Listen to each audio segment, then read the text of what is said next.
আজি দুপৰীয়া ভাত খাবলৈ এয়া আজি তাৰমানে ঔটেঙা জোল বনাইছিলোঁ মাছৰ লগত তাৰপিছত আৰু কলডিল বনাইছিলোঁ তাৰপিছতে এয়া চব বইল আজি মামীয়ে ৰাতিপুৱাতেই চব বনালে ন গৰমত গৰম ঔটেঙা ইমান জোল বেছি দিয়া মোৰ ফালে দিয়া ঔটেঙা জোল খাবা আৰু মোক আজি মাছ এপিচ দি দি দিয়াচোন দিম ভাল ৰ'বা এয়া ঔটেঙা জোল ঔটেঙাৰ কাৰণে আচলতে বেছি মন গৈছে এতিয়া তাতে নতুনকৈ ঔটেঙাবোৰ ওলাইছে ন কোমলীয়া যে মজা ভাল হৈছে কি মাছ লৈ লোৱা আৰু কলডিল দিবা মই মাছ ল'ম বাৰু আৰু এয়া মামীয়ে বনালে কলডিল কলডিল আৰু এই দুইটা ডিছ মামীয়ে বনাইছে এতিয়া এয়া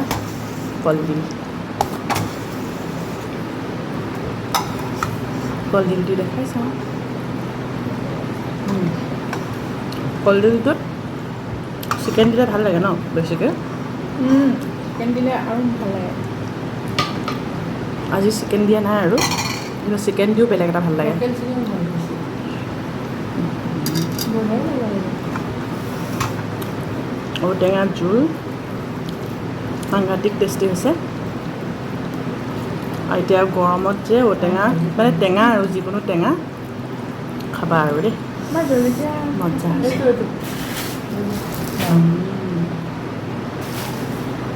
এয়া ভেন্দি বইল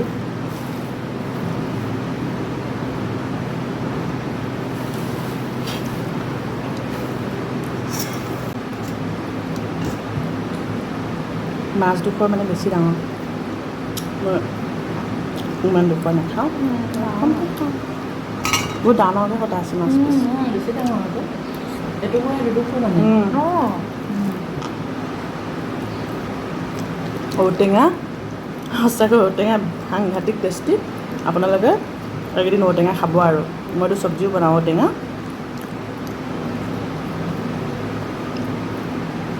একদম কোমলীয়া আমাৰ মা আৰু দুবোৰ ফেভাৰেট হয় এই ঔটেঙা জোল ময়ো ভাল পাওঁ কিন্তু ভাতকেইটা খাব পাৰি ন টেঙা জোল হ'লে গৰম যিমানহে পৰিছে তোমাৰ হেল্ডিও হয়তো ঠিক আছে ৰাইজ আজিলৈ বিদায় লৈছোঁ তেন্তে